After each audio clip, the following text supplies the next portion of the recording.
Hola, buenos días, bienvenidos. Estamos comenzando nuestro tiempo devocional en esta mañana. El día de hoy estaremos revisando del versículo 2 al versículo 6 del capítulo 4 del libro de Isaías. Para nuestro tiempo devocional que hemos titulado La gloria por venir. La gloria por venir. Vamos a hacer la lectura de nuestra porción. Recuerden que estamos leyendo la Nueva Traducción Viviente para nuestro tiempo devocional. Dice la palabra de Dios: pero aquel día el retoño del Señor será hermoso y glorioso. El fruto de la tierra será el orgullo y la gloria de todos los sobrevivientes de Israel. Los que se queden en Sión serán un pueblo santo. Los que sobrevivan a la destrucción de Jerusalén y estén registrados entre los vivientes. El Señor lavará la inmundicia de la hermosa Sión y limpiará a Jerusalén de sus manchas de sangre, con el aliento abrasador de su ardiente juicio. Entonces el Señor proveerá sombra para el monte Sión, y para todos los que se reúnan allí. Les dará una cubierta de nube durante el día y por la noche humo y ardiente fuego, que cubrirá la tierra gloriosa. Será un refugio del calor del día y un albergue contra las tormentas y la lluvia. Bien, esta es la totalidad del capítulo 4 de Isaías, y anuncia no solo el establecimiento del reino de Cristo en la época de los apóstoles, sino su crecimiento al reunir en la iglesia a los judíos dispersos. Cristo es llamado renuevo de Judá, plantado por su poder y florecido para su alabanza. El evangelio es el fruto del renuevo de Jehová. Todas las gracias y consolación del evangelio brotan de Cristo. Es llamado fruto de la tierra porque surge en este mundo y es adecuado para el estado presente. Será buena prueba de que somos diferentes de los simplemente llamados Israel, si somos llevados a ver toda la belleza en Cristo y en la santidad.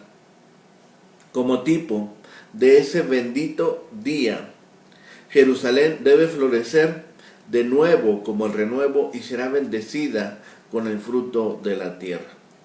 Dios guardará para sí una simiente santa. Cuando la mayoría de quienes tienen lugar y nombre en Sión y en Jerusalén sea cortada por su incredulidad, algunos serán reservados. Solo los santos serán reservados cuando el Hijo del Hombre saque de su reino toda cosa ofensiva. Por el juicio de la providencia de Dios, los pecadores son destruidos y consumidos, pero por el poder del Espíritu de gracia son reformados y convertidos. El Espíritu aquí actúa como espíritu de juicio, ilumina la mente y convence la conciencia. También como espíritu que quema, vivifica y fortalece los afectos y hace que los hombres sean celosamente afectados en una buena obra. Un amor ardiente por Cristo y las almas, y el celo contra el pecado llevarán resueltamente a los hombres a empresas que saquen la incredulidad de Jacob. Toda aflicción les sirve a los creyentes como horno para purificarlos de la escoria. La influencia convincente, poderosa e iluminadora del Espíritu Santo desarraiga paulatinamente sus lujurias y los vuelve santos como Él es santo. Dios protege a su iglesia y todo lo que le pertenece. Las verdades y ordenanzas del Evangelio son la gloria de la iglesia. La gracia del alma es su gloria, y quienes la tienen son conservados por el poder de Dios. Pero solo los fatigados buscarán reposo. Solo los convencidos de que se acerca una tormenta buscarán refugio, afectados con un profundo sentido del desagrado divino al cual estamos expuestos por el pecado. Recurramos de inmediato a Jesucristo y aceptemos agradecidos el refugio que nos da. Así que la línea conductora de este pasaje en su contexto es que la salvación yace más allá del juicio. La gloria de Israel debe ser la de un nuevo crecimiento después de la destrucción, de santidad luego de ser purificados por fuego, y de la Shekinah de Dios, la presencia de Dios, la presencia manifiesta de Dios, como en los días del Éxodo. Así que para esta sección vemos la profecía de la gloria futura del reino. Jerusalén será levantada de nuevo. Hay en esta porción, en este capítulo, una promesa de restauración. Habrá sobrevivientes santos. Este versículo completa la idea del capítulo anterior. Isaías registra la sentencia de Dios contra las mujeres y la continúa aquí con esta breve anécdota. El incidente destaca la decadencia espiritual y moral de Judá cuando llegue el tiempo del juicio. El matrimonio está distorsionado. Las mujeres, 7 de ellas, buscan un varón solo para librarse de la desgracia de quedarse solteras y sin hijos. De acuerdo con la ley de Dios, el hombre debía proveer sustento para su esposa. Pero estas mujeres, por la magnitud de su desesperación, no se preocupaban por eso, pues el juicio divino las ha dejado solas y abandonadas. El resto del capítulo dirige su mirada hacia el reinado glorioso de Cristo. Él es el renuevo, hermoso y glorioso. Hay, sin lugar a dudas, en este capítulo, un consuelo para el remanente fiel. Por séptima vez en esta sección encontramos la expresión en aquel tiempo. Isaías vio el advenimiento del Mesías al mismo tiempo que vio el juicio sobre los impíos en Jerusalén. Sus palabras describen todo el tejido del futuro en un solo lienzo. La descripción es hermosa. Y es hermosa para los creyentes y contrasta drásticamente con la terrible imagen que describió para los incrédulos. El dulce evangelio conforta el corazón de los pecadores atribulados por las amenazas de la ley y el castigo de Dios por el pecado y la rebelión. De esa manera, estos versículos finales constituyen un apropiado desenlace para la sección que comenzó con la maravillosa palabra de consuelo para los creyentes en el capítulo 2. Dios siempre está más interesado en la piedad que en el juicio, pero no vacila en castigar el pecado y la maldad. Este pequeño capítulo es una sección en prosa en la que predominan los pares. A menudo la mente hebrea se valía de pares y de paralelismo. La tabla que aparece o la tabla que nos presenta de paralelos, Isaías, pretende captar esos símiles a la vez que la división de los versículos se va indicando por ideas. Los términos aparecen claros. El renuevo de Jehová y el fruto del país son pensamientos iguales y paralelos. Hermosura y gloria son palabras análogas y correlativas que describen al renuevo de Jehová, mientras que grandeza y honra también son equivalentes y semejantes, pero que explican el fruto de la tierra.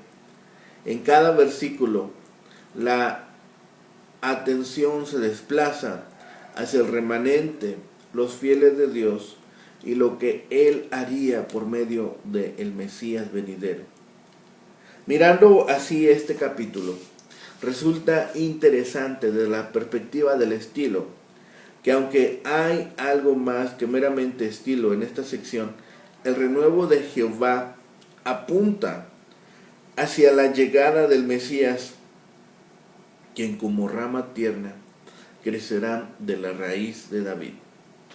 Más adelante en su profecía, Isaías va a hacer referencia a esto mismo, pero utilizando una frase diferente. Jeremías y Zacarías, que profetizaron años después de Isaías, emplearon términos equivalentes, renuevo, retoño, para identificar claramente al Mesías venidero como una rama. El fruto del país, el otro nombre en este par, también se refiere al Redentor que habría de venir. Él brotará como un retoño del tronco de la raíz de David, o Isaí, el padre de David. Este Mesías iba a venir a la tierra que Dios le había prometido a Abraham. Sabemos que se trata del hijo de David, que nació en Belén y fue criado en Jerusalén, cuyo ministerio se desarrolló en la tierra de Israel y Judá. Sabemos que fue a Jerusalén a sufrir y a morir, y que resucitó antes de ascender a los cielos. El Mesías es hermoso y es glorioso. Él es el orgullo y la corona de los sobrevivientes de Israel, es decir, de aquellos que no han sido consumidos por los juicios del Señor y cuya venida se anunció a través de toda la historia del pueblo escogido del Antiguo Testamento.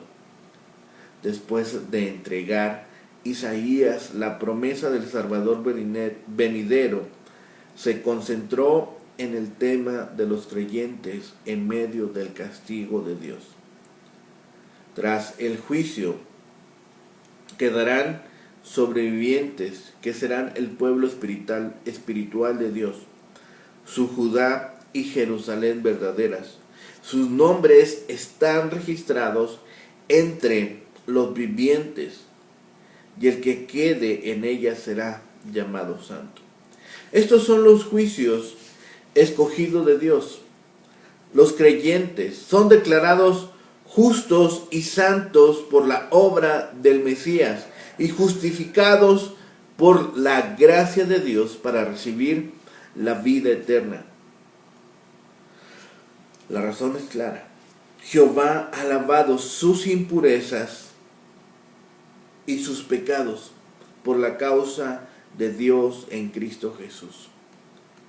Ninguna obra humana puede lograr estas bendiciones, que son regalos del amoroso y misericordioso Padre que tenemos. Estos creyentes son santos e inmaculados.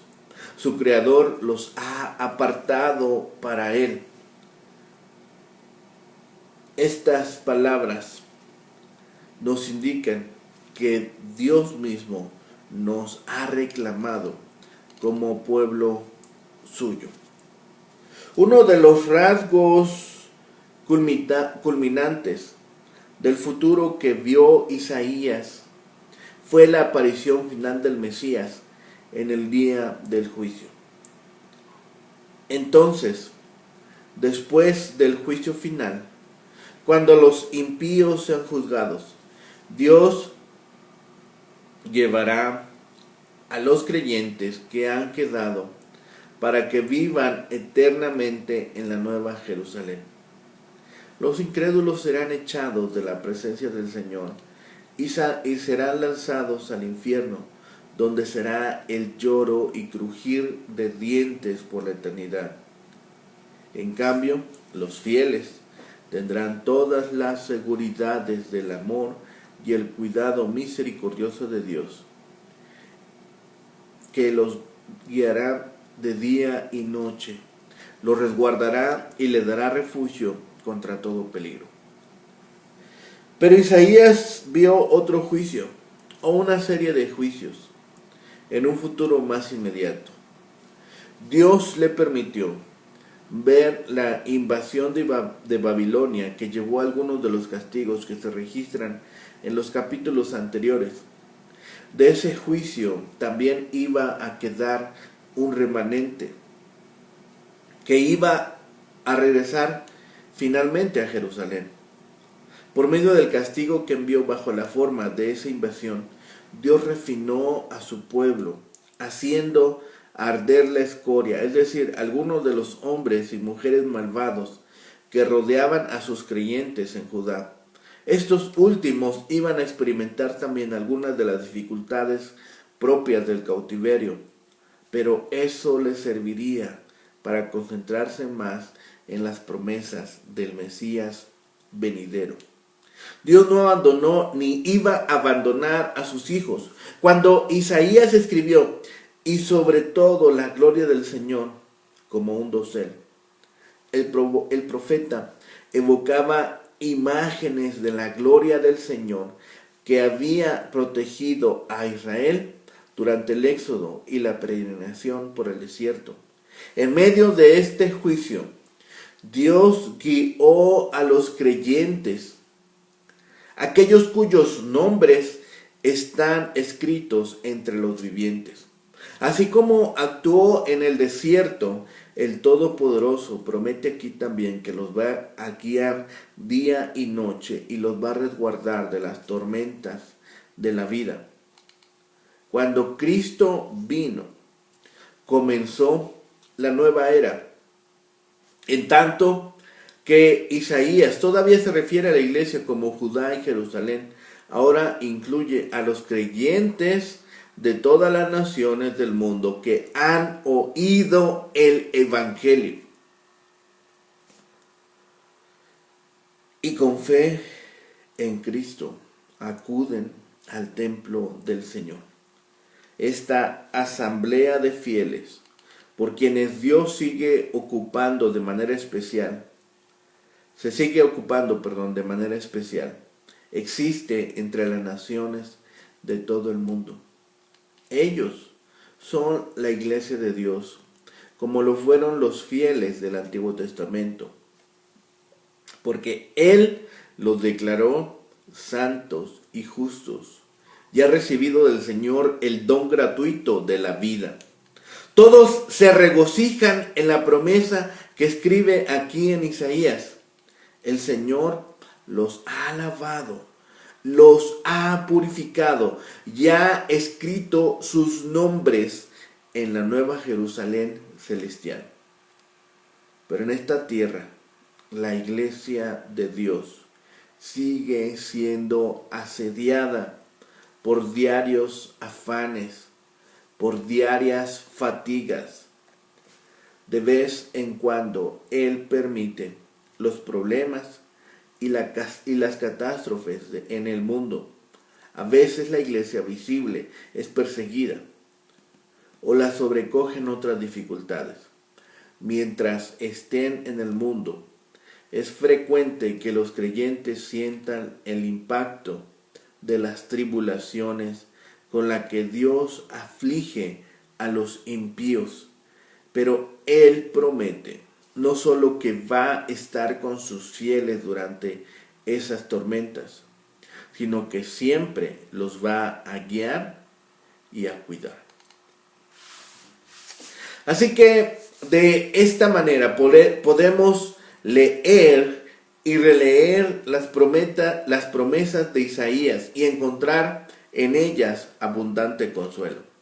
En primer lugar, Dios efectivamente cuidó a los creyentes del Antiguo Testamento y lo hizo durante los juicios que envió sobre Judá y Jerusalén cuando purificó a su pueblo por medio del juicio y del fuego.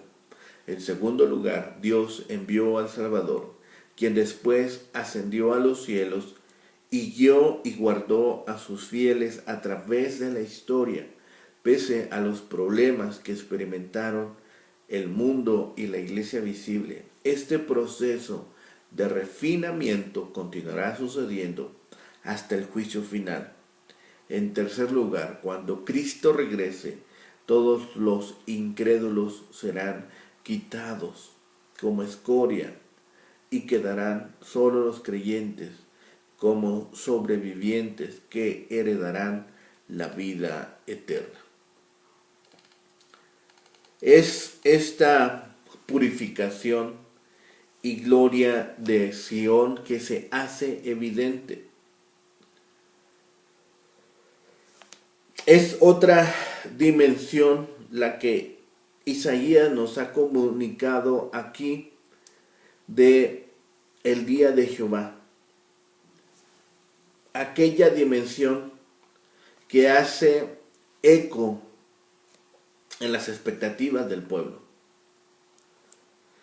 Ese día no vendrá tras la victoria final de Israel sobre todos sus enemigos de alrededor, como el pueblo esperaba, sino cuando el remanente de Israel sea purificado y la violencia sea eliminada. Hemos escuchado ahora de este remanente fiel. Hemos vuelto a escuchar de boca del profeta cómo la promesa de la obra de la gracia de Dios está presente, está vigente. Dios coloca una meta gloriosa delante de los fieles para animarles, queriendo también sacar almas sencillas de la corrupción contemporánea a la comunión del resto. La bendición no depende de una mera descendencia nacional, ya que Dios enfatiza la necesidad de lavar las inmundicias de las hijas de Sión y limpiar la sangre de Jerusalén de en medio de ella con espíritu de juicio y devastación. Los sobrevivientes, los convertidos al Señor, serán llamados santos.